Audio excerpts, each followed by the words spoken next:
उन्होंने बताया कि रात में इस स्थिति में नहीं था, होश हवास में भी नहीं था, मुझे यहाँ लाया गया।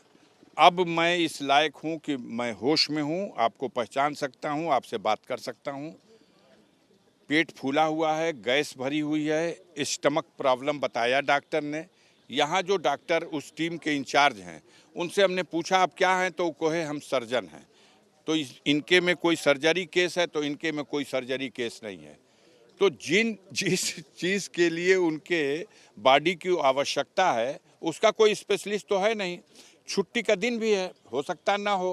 प्रिंसिपल साहब से मिलने की कोशिश किया, लेकिन प्रिंसिपल साहब ने भी गवारा नहीं किया। बार बार खबर करने के बाद भी उन्होंने मिलना गवारा नहीं किया। लगता है कि वो दबाव में हैं कि वो मेरे सामने नहीं। सारी मिली जुली कहानी है अपराधियों की, प्रशासनिक मशीनरी में बैठे हुए कुछ लोग हैं उनकी, और सरकार के इशारे पर सब हो रहा है। ब्रजेश सिंह का भी नाम लिया, ब्रजेश सिंह को बचाने की किस तरीके की साजिश देख रहे हैं?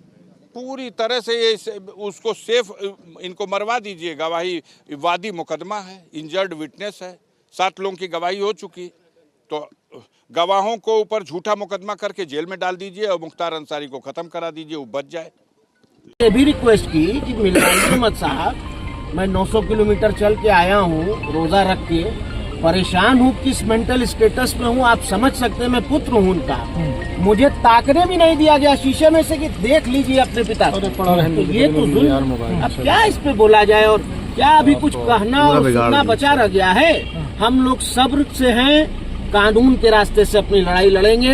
माननीय सर्वोच्च न्यायालय में इस मैटर को लेकर जा रहे हैं। माननीय सर्वोच्च न्यायालय देखिए वहाँ से जो आदेश आएगा उसी पे हमें कोर्ट से कहीं और अस्पताल में रेफर करने के लिए उसी पर हमें उम्मीद है। न्यायपालिका पर हमें विश्वास है, न्यायपालिका पर हम अटूट यकीन रखते हैं और हमें यकीन है कि जरूर अदालत से हमें न्याय मिलेगा। परिवार के और कौन लोग मिलने आए थे आपके साथ? सांसद जी आए थे, उनकी आपने बाइट ली है, अफजाल बाबा, और मैं आया था, मुझे मिलने नहीं दिया गया। मैं कल फिर आऊंगा और प्रयास करूंगा कि कल मुझे परमिशन मिले और मुझे अपने पिता को जो इतनी गंभीर हालत में उनको कम से कम देखने तक दिया जाए। ये इंसानियत और मानवता भी कोई चीज होती है।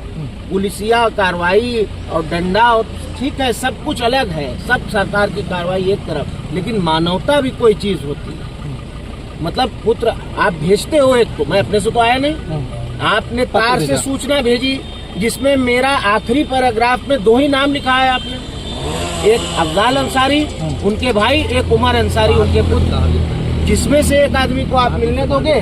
ये देखिए, ये साफ लिखा है मेरा नाम इसमें, आप चाहिए दिखाइए भी। ये मैंने सोशल मीडिया पे भी डाला, पुत्र उमर अंसारी और भाई अफजाल अंसारी, सांसद दोनों के नाम लिखे हैं इस पे, लेकिन नहीं मिलने देंगे। क्यों नहीं मिलने देंगे साहब? इसका कोई जवाब नहीं। जाइए कप्तान साहब से मिलिए, जाइए डीएम साहब से मिलिए, जाइए डीआईजी साहब से मिलिए, जाइए डीजी साहब से मिलिए, जाइए मुख्यमंत्री साहब से मिलिए। जानबूझ के चीजें कर रहे हैं। अब सब आप लोग को भी पता है, सब देश भी देख रहा है, दुनिया भी देख रही है, और 24 नजदीक है। बस मेरी अभी इस वक्त यही प्रार्थना है कि वो स्वस्थ हो जाए, ठीक हो जाए। 24 में क्या कुछ रहने वाला है? जो होगा भैया वो आपके भी सामने आ जाएगा, हमारे भी अब कितना दिन ही बचा है। मेरी फिलहाल ये कामना है, एक पुत्र होने की नियत से। बाप सब कुछ होता है।